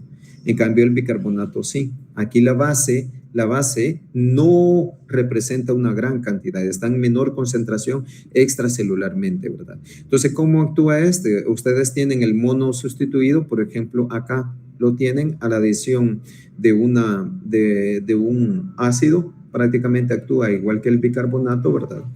Entonces se forma el fosfato prácticamente sódico, ¿verdad? Entonces lo mismo acá, el mismo fosfato actúa, entonces ya puedes actuar captando como donando protones, ¿sí? Entonces la ventaja de otra desventaja que tiene este buffer fosfato es que no lo eliminamos por la respiración. No lo podemos eliminar por la respiración. ¿Lo podemos eliminar por la orina? Sí, lo podemos eliminar, sí. Pero la regulación, entonces, es diferente a la del bicarbonato y no se reabsorbe tanto fosfato a nivel renal como bicarbonato también. Entonces, es bien importante más intracelularmente, es importante, y también a nivel renal, en la titulación del ácido, ¿verdad? Ya vamos a ver. Entonces, lo que tenemos acá, si hacemos el mismo cálculo a las concentraciones de un pH de 7.4, vemos que las concentraciones de su base prácticamente son de 4 a 1. Imagínense, 4 veces más de su base que su ácido, ¿sí? Del disustituido que el monosustituido, ¿sí? Entonces, en cambio, el bicarbonato eran 20 veces más de su base que su ácido, y por eso no suele ser tan importante extracelularmente, aunque existen todos los líquidos, pero sí intracelular como como nivel renal. Las proteínas, como se los estaba diciendo anteriormente, las proteínas son bien importantes porque tienen a su grupo amino y su grupo carboxilo. Ojo, su grupo carboxilo, el cual puede en su momento, puede donar o puede captar protones. Y por esa forma también, tanto las proteínas como el grupo amino, entonces pueden actuar como ácido o como base. Y el grupo imidazol de la histidina, entonces es bien importante por su pKa. El pKa del grupo imidazol de la histidina es de 6.4, entonces a 7 el rango. Y de los grupos amino de 7.4 a 7.9. Entonces, ¿y proteínas tenemos nosotros? Tenemos a morir proteínas, ¿verdad? Las plasmáticas, estamos hablando de las plasmáticas, ¿verdad? Entonces, y específicamente las de la albúmina. Y por eso las proteínas pueden actuar tanto como ácido o como base, ¿verdad? Tanto por sus grupos amino o por su grupo carboxilo. Voy a ir un poco rápido, chicos, porque ya vamos un poquito tarde. Entonces, la hemoglobina, también es bien importante.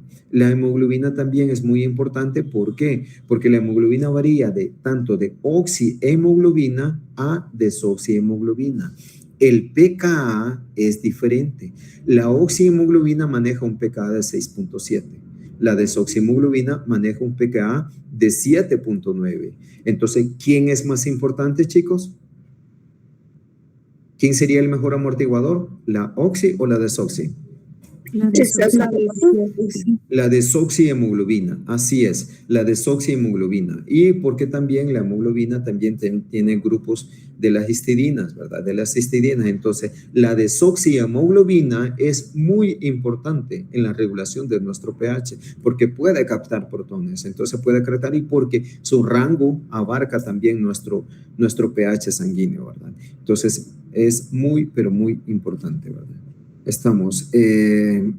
Ojo, hay otro punto bien importante. La captación de estos grupos de estos protones no lo hace en el hierro, chicos. Ojo, no les quiero decir en el átomo de hierro de la hemoglobina no lo hace, aunque aparece, no quiero que se confundan porque aquí aparece el hierro, ¿verdad? Aquí solamente está diciendo oxigenada, sino que lo hace en sus grupos, tanto aminocarboxilos o las histidinas, ¿sí?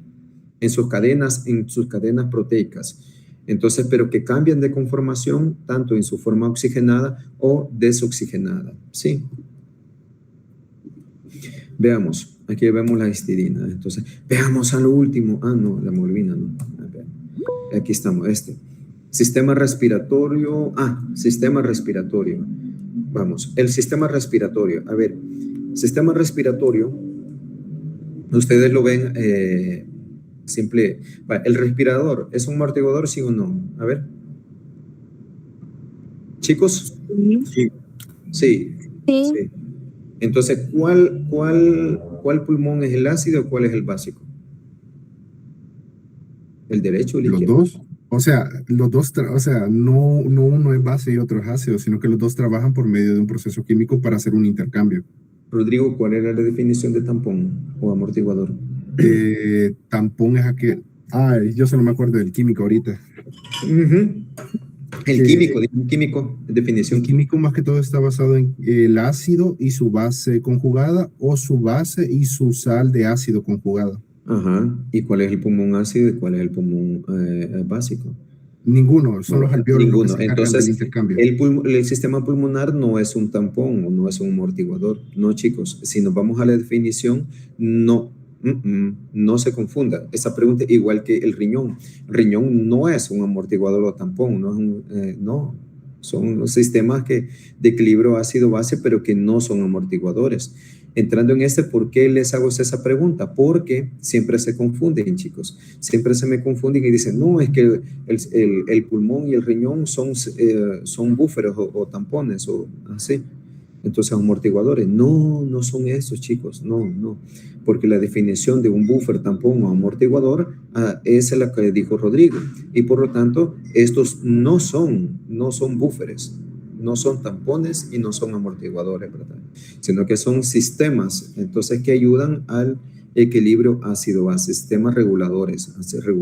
¿Por qué? Porque el sistema pulmonar, por ejemplo, como les dije anteriormente, ustedes comienzan a respirar rápido, van a eliminar ácido. Ustedes métanse en una piscina y no respiren, van a acumular ácido, ¿sí? Van a acumular ácido, tápense la nariz y todo eso, van a ver que su pH comienza a disminuir. Su pH comienza a disminuir levemente, ¿verdad? ¿No se van a morir? No, claro que no, porque los reflejos, instintos van a hacer que comiencen a respirar, ¿verdad? Entonces, esto es bien importante, ¿por qué? Porque los núcleos, los centros respiratorios se encuentran al nivel del puente de la médula oblonga. Entonces, estos están regulados acá y son muy sensibles a las concentraciones tanto de protones como de bicarbonato o de CO2 también, ¿verdad? Y hacen que los músculos intercostales y el diafragma, a través del nervio frénico, entonces comiencen a contraerse, ya sea aumentando la respiración o disminuyendo dependiendo del caso, ¿verdad? Entonces, eso es. Y recuérdense que al aumentar la respiración están eliminando CO2. Al disminuir la respiración están reteniendo ácido. Porque disminuye la eliminación de CO2. Veamos otro bien importante, que es bien importante ya para casi finalizar. Entonces, sistema renal. El sistema renal tiene 3 mecanismos. Entonces, uno de los mecanismos es del bicarbonato. ¿Ven? Como les dije anteriormente, 99% del bicarbonato filtrado se reabsorbe. Aquí ven la nefrona, no sé, creo que no la han visto, pero para los que quieran estudiar, vayan a ver cómo funciona. No se las voy a preguntar. Perdón, no se las voy a preguntar, pero sí. Ven acá la nefrona, aquí viene prácticamente la sangre. Entonces, de un lado, ¿verdad? Viene la sangre y se filtra en todo este espacio, se filtra. Y aquí, obviamente, la sangre no entra, los eritrocitos no pasan los eritrocitos y otras moléculas grandes, pero sí pasan los electrolitos y pasan acá, donde se va a ir formando la orina. Entonces, como un filtrado, como un colador, ¿verdad? Entonces, este mecanismo, aquí ven estas células que tienen acá, estas células que ven aquí a un lado, son las células tubulares. Entonces, estas células son los que hacen... por favor, es que pueden silenciar sus micrófonos. Si tienen pregunta, pueden levantar la mano, por favor. Gracias, que se escuche el eco. Entonces, veamos. Entonces, esto son las células tubulares. Ven acá, nos vamos a ubicar, entonces, entre el lumen y la sangre, de lado. Entre el lumen, aquí es donde se va formando la orina. Entonces, y aquí la sangre del lado sanguíneo, donde se va reabsorbiendo. Entonces, vaya, ¿qué pasa con el bicarbonato? Este es el bicarbonato filtrado. Ven, chicos, pongan atención con esto. Este es el bicarbonato filtrado. El bicarbonato filtrado, ojo, no puede atravesar la membrana, así la membrana de las células tubulares, no la puede atravesar libremente. No la puede atravesar, sino que tiene que unirse a un protón. ¿Para qué? Para volverse o interconvertirse en ácido carbónico y luego a la anhidrasa carbónica, esta enzima, convertirse en CO2 y agua. El CO2 sí ya puede entrar. Entonces, el CO2 acá atraviesa la membrana porque es un gas y se vuelve a hidratar. Se interconvierte en ácido carbónico, obviamente, y se disocia a bicarbonato. El bicarbonato se reabsorbe a través de un cotransporte entre el sodio o un antiporte con el cloruro, intercambiándose con el cloruro o yéndose con el sodio. Y el protón sale y de nuevo se une a otro bicarbonato. Y es esta forma a través del cual el 99% de bicarbonato se reabsorbe. ¿Sí? ¿Estamos? Chicos, ¿les me di a entender? Sí. ¿Todo claro? Bye. Así lo tienen que explicar cuando ustedes se les pregunten en las discusiones, ¿verdad? Veamos, así calmados y tranquilos y poniendo toda esta celulita y todos estos transportadores. Vamos entonces vaya, aquí. ¿Qué pasaría cuando el pH aumenta, por ejemplo, a 7.4 o 7.45? ¿Qué pasaría con este mecanismo? ¿Qué pasaría, chicos, con este mecanismo?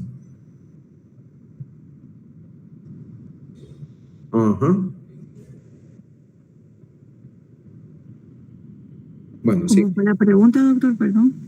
Wendy, ¿qué pasaría con este mecanismo si yo tengo un pH sanguíneo de 7.45 o 46? 7.5. No se activara. Correcto. El bicarbonato, este mecanismo no se activaría y por lo tanto el protón ya no se estaría expulsando tanto protón, sino se retendrían estos protones y el bicarbonato ya no tendría con quién asociarse y se perdería. ¿Por qué? Porque eso hace el riñón ante una alcalosis, ¿sí? Entonces, por eso este mecanismo es sumamente importante. Veamos el otro. Como ácido titulable. Aquí hablamos del fosfato, tanto del monosustituido como el disustituido, ¿sí? O sea, ácido titulable no es nada más que el protón excretado con tampones urinarios. Entonces, vemos acá que el pH el pKa del buffer fosfato es de 6.8. Y la orina generalmente anda de 5 a 6. Entonces aquí sí, prácticamente está en su charco, ¿verdad? Práctica como dicen, ¿verdad? ¿Por qué? Por su pKa. Entonces, esto es parecido, el mismo. Hay un protón que se excreta normalmente acá, que se está excretando a la luz tubular, y este protón se asocia con el buffer fosfato. Ajá. El buffer fosfato, ojo, y es una manera a través del cual se puede medir qué tanto protón se está eliminando, porque entre más entre más fosfato se elimine, se sabe que se va a eliminar un protón, ¿sí? Un protón se está eliminando, y este fosfato, ojo, este fosfato no se reabsorbe.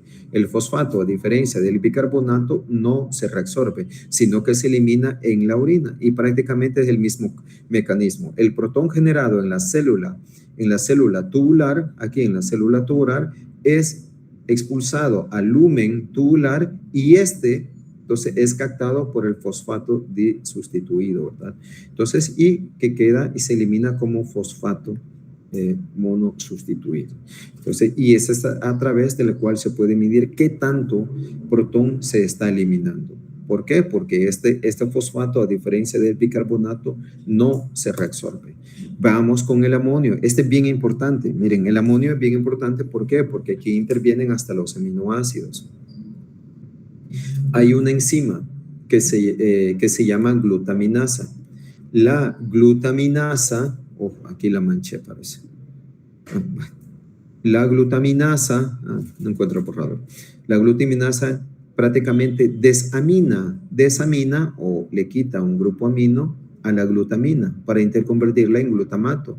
Y obviamente, este amonio no puede atravesar la membrana plasmática, no la puede atravesar, por lo tanto tiene que perder un protón. Ajá. Entonces, para interconvertirse entre la interconversión del amoníaco, amonio. Entonces, esta interconversión. Y este protón se excreta a la luz tubular después. Entonces ya prácticamente el amoníaco puede atravesar la membrana plasmática y luego se elimina con amonio, ¿verdad? Entonces, es una forma a través de las cuales se elimina. El riñón puede interconvertir, entonces puede eliminar también protones, ¿verdad?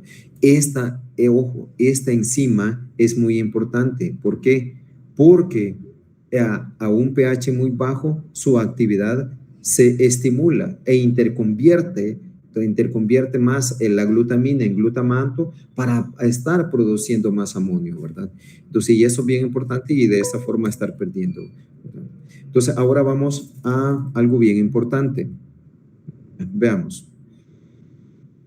No sé, esto quiero ver. No, vamos a esto. A este vamos a ir. Vamos a dejar el hiato aniónico para después. Después se lo voy a explicar, chicos. El hiato aniónico. Entonces, trastorno fisiológico. Entonces, tenemos que el pH fisiológico es de 7.35 a 7.45. El pH compatible con la vida, así como dijo nuestro compañero, de 6.8 a 7.8, ¿verdad? Entonces, 7.8. Obviamente, alguien con 7.34 lo pueden ver caminando, con 7.33 también, con 7.30 también, ya con abajo de 7.30 ya ahí ya va a verse un poco así, somnoliento, ¿verdad? Entonces, cualquier trastorno, ojo, abajo de 7.35, a esto se le denomina acidosis, ojo, acidosis, no acidez, acidosis. Entonces, la cual puede ser metabólica o puede ser respiratoria. Respiratoria cuando se está reteniendo CO2, o metabólica cuando se está perdiendo bicarbonato. Entonces, alcalosis, ojo, cuando nuestro pH sanguíneo fisiológico aumenta por arriba de 7.45, la cual puede ser metabólica, entonces, o puede ser respiratoria. Esos son las grandes paradojas en las cuales ustedes se van a encontrar en su práctica clínica. Generalmente, lo más frecuente son las acidosis que las alcalosis. Las alcalosis suelen ser un poco iatrogénicas o suelen ser un poco un poco producidas por error del tratamiento, ¿verdad? Entonces vemos acá la acidosis metabólica pueden dividirse con yato aniónico elevado o con yato aniónico normal. El yato aniónico es muy importante en las acidosis, vaya, pero ¿qué es el yato aniónico? Vean, el yato aniónico en nuestro organismo, nosotros tenemos que los cationes deben ser, la concentración de cationes deben ser igual que los aniones, ¿sí? Los cationes que están en nuestro organismo están representados por los cationes que nosotros podemos medir, por ejemplo, el sodio, el potasio y los demás. Entonces, y los cationes que nosotros no medimos regularmente, Entonces, los aniones están representados por los aniones medidos y los cationes que no medimos regularmente. Los aniones, por ejemplo, el cloruro.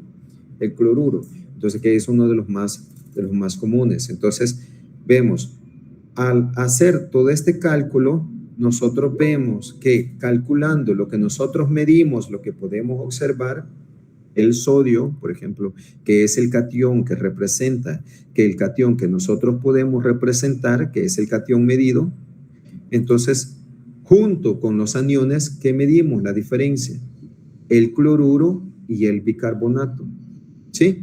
Que son los que medimos. Esto al final, poniendo las concentraciones, vemos que nos da una diferencia de 12, que eso es el yato aniónico. Pero ¿y entonces qué es el yato aniónico? Visto de otra forma, aquí lo tenemos. ¿Ven? La diferencia entre los cationes no medidos, aquí ve, los cationes no medidos, los aniones no medidos. Esto lo podemos medir, y esto también, y esto también, y esto también.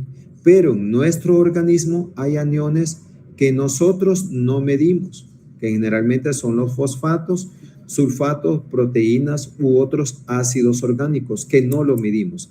Entonces, a este espacio, ojo chicos, miren, a este espacio no medible se le llama anion gap o brecha aniónica, porque está representada por los aniones que nosotros no medimos regularmente.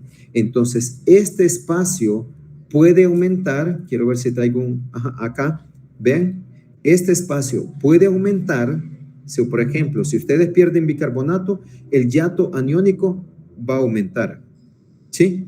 Porque están perdiendo bicarbonato y obviamente va a haber un ácido orgánico que regularmente no se mide, pero nos está produciendo una alteración, ¿sí?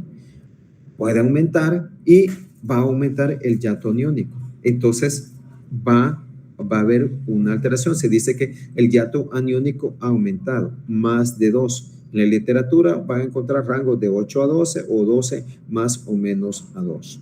¿Sí? La fórmula del yato aniónico para sacar es igual el sodio, la diferencia entre el sodio, entonces, por la suma de los aniones, esto es el bicarbonato y el cloruro. Entonces, que suele dar 12. Ojo, en un principio creo que no lo van a entender esto, ¿verdad? Pero ya cuando veamos la discusión o algo así, van a ver la importancia del yato aniónico, que es sumamente importante para un médico. El yato aniónico es importante, que no es nada más que la brecha, esta brecha, miren, esta brecha de los iones, de los aniones que no se miden normalmente, ¿verdad? ¿Sí? Y que normalmente nosotros lo esperamos que tenga un valor de 12, así, de 12. Si aumenta, quiere decir que en nuestro organismo se está produciendo un ácido orgánico o nosotros hemos ingerido un ácido orgánico, entonces, que está aumentando y que está aumentando este espacio y que nos está alterando la concentración de bicarbonato. ¿Sí? ¿Sí, chicos? No sé si me di a explicar con esto, chicos, con el yato aniónico. ¿Sí? Va, todo claro. Entonces, si no, me lo vienen a preguntar después.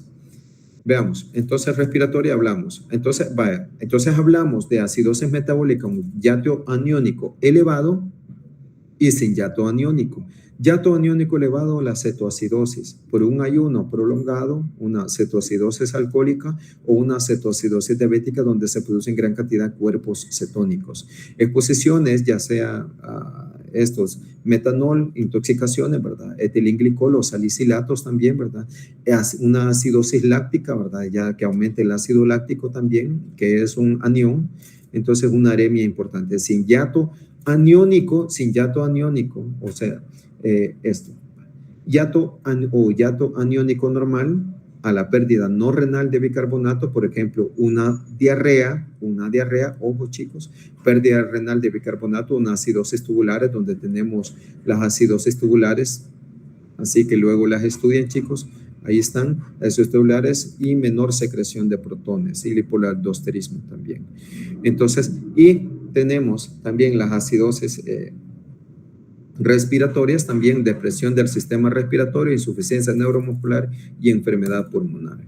Entonces, en una acidosis, vean este cuadro. En una acidosis, obviamente, ¿cómo va a estar la concentración de protones? Va a estar elevada, ¿verdad? En una acidosis, tanto en la metabólica como en la respiratoria. Sí. ¿Cómo va a estar el CO2 en una acidosis respiratoria? Chicos, también elevada, porque es una acidosis respiratoria. Entonces, obviamente, ¿y cuál va a ser la compensación o lo que va a buscar nuestro organismo? Retener bicarbonato para ir aumentándolo, ¿sí? Para ir aumentándolo. Ahora bien, veamos el otro esquema. En una acidosis metabólica, obviamente la concentración de protones va a ser mayor, ¿verdad?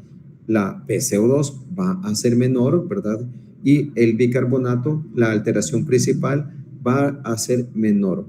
La reacción compensatoria, ¿cuál es de aquí en una acidosis metabólica, chicos?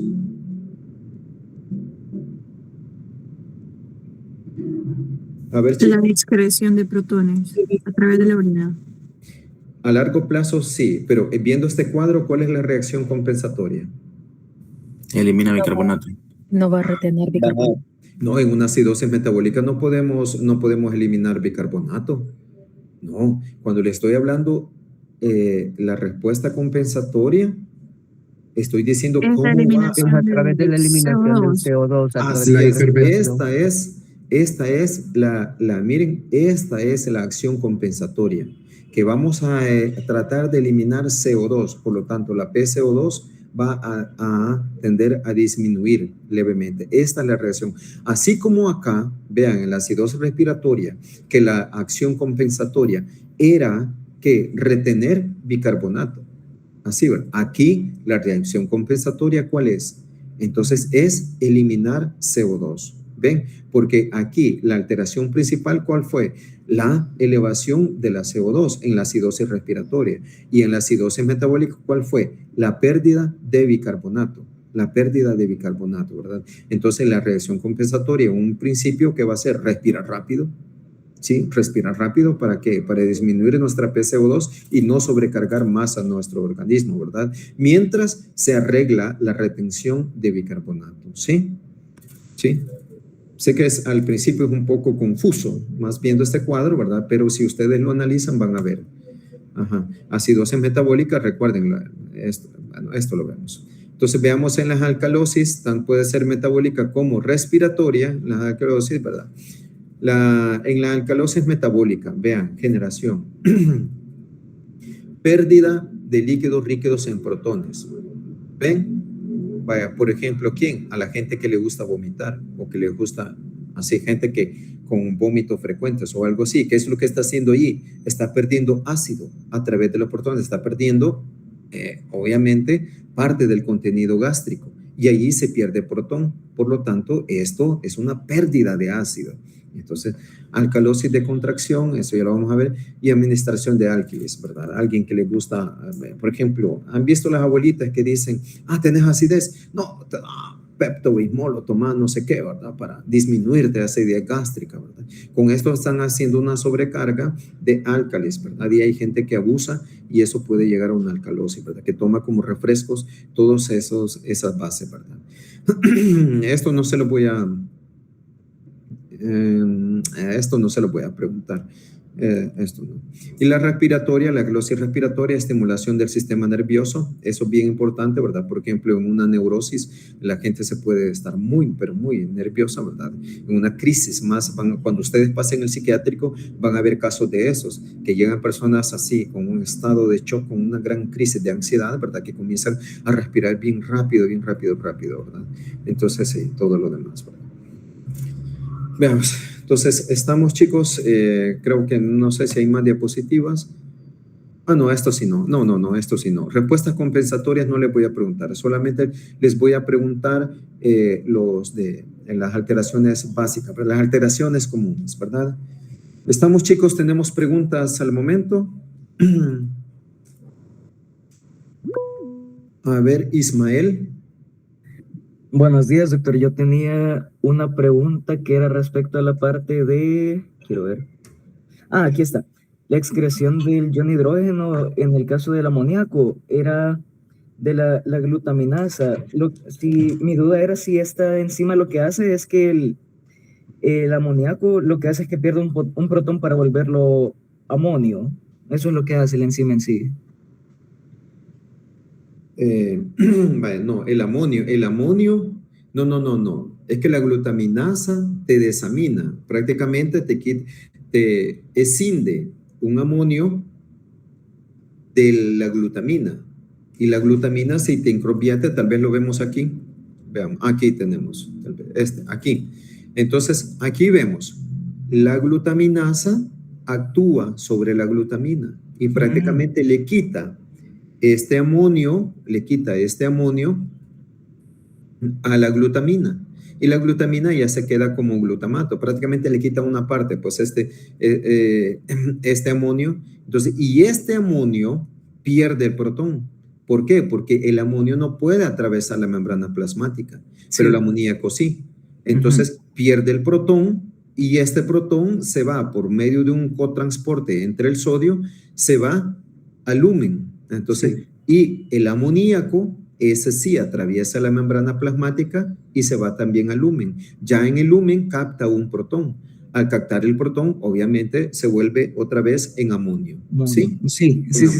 Bueno, muchas gracias, doctor. Bueno, a la orden. ¿Otra pregunta? Doctor, Hola. yo no comprendí en realidad, la diferencia entre la acidosis metabólica y la acidosis respiratoria.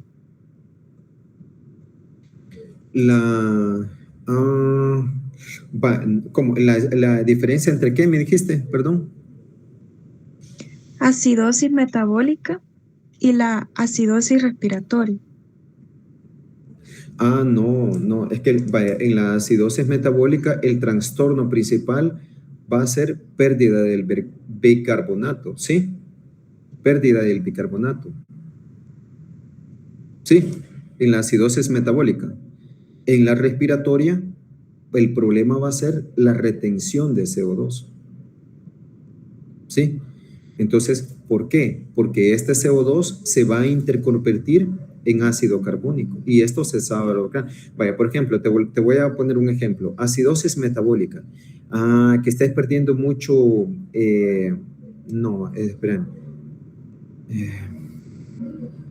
En una acidosis metabólica pueden ser por ácidos orgánicos, que estés produciendo mucho por ejemplo, una persona diabética está produciendo ácidos orgánicos, por ejemplo, el beta hidroxibutirato y el acetoacetato o ácido láctico. Entonces, eso te va a disminuir el pH. ¿Por qué? Porque te va a consumir el bicarbonato. A diferencia de la acidosis respiratoria. La acidosis respiratoria no es problema del bicarbonato, sino que es problema a nivel respiratorio que estás reteniendo. No respiras adecuadamente, no estás desechando adecuadamente el CO2 y por lo tanto, ¿qué es lo que haces? Retenés el CO2, este CO2 no lo eliminas, por lo tanto lo retenés y se te convierte en ácido carbónico y eso te va a disminuir el pH sanguíneo. ¿Sí? Sí, gracias. Bueno, ¿otra pregunta? Doctor, es por eso que los pacientes que tienen algún tipo de lesión pulmonar, por ejemplo, un edema pulmonar, presentan un diagnóstico como acidosis respiratoria. Por supuesto, sí. Los edemas pulmonares, las insuficiencias cardíacas, los EPOC, por ejemplo, los EPOC, todos los problemas pulmonares. Vaya, por ejemplo, alguien tiene ¿cómo les digo? Un derrame pleural, eso comprime al pulmón y no lo deja respirar adecuadamente y por lo tanto el intercambio de CO2 te va a disminuir. El ejemplo más clásico de los motociclistas, vaya, los motociclistas van en la moto bien feliz, le pegan un carro y ¡plén! Fractura de costilla. ¿Qué le va a hacer? ¿Qué le va a hacer ahí? Prácticamente La atraviesa. Le atraviesa el pulmón y le puede comprimir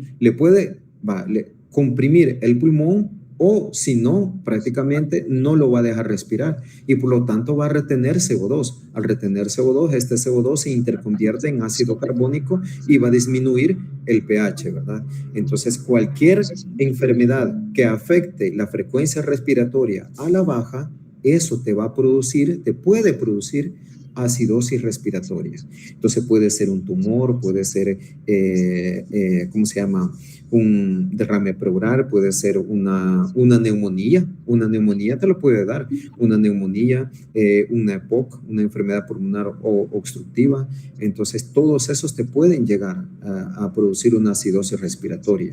Porque ahí el problema no es el bicarbonato de base, el problema de base, sino que el problema es la retención de CO2. Viceversa, con la gran sobrecarga de la hemoglobina, ¿verdad?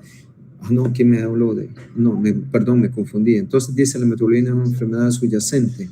La metahemoglobina, dependiendo, la metahemoglobina, aquí me pregunta alguien, Daniela, la metahemoglobina es una enfermedad, depende si es producida, si es un problema ya genético o si es un problema producida ya iatrogénico, que hay, por ejemplo, la metahemoglobina, hay personas que toman cualquier cosa, ¿verdad? Por ejemplo, cianuro, les voy a poner, el cianuro tiende a disminuir la captación de oxígeno, prácticamente porque se une al oxígeno y no deja que se capte el oxígeno. O hay sustancias que interconvierten el átomo del hierro, interconvierten ya sea en férrico y por lo tanto este no puede ser captado, el oxígeno no puede ser captado. Entonces allí sí te puede producir una acidosis, sí, claro que sí. Bueno, chicos, creo que ya les quité mucho tiempo. Cualquier cosa, ya saben, ahí están en las de duda, ¿verdad?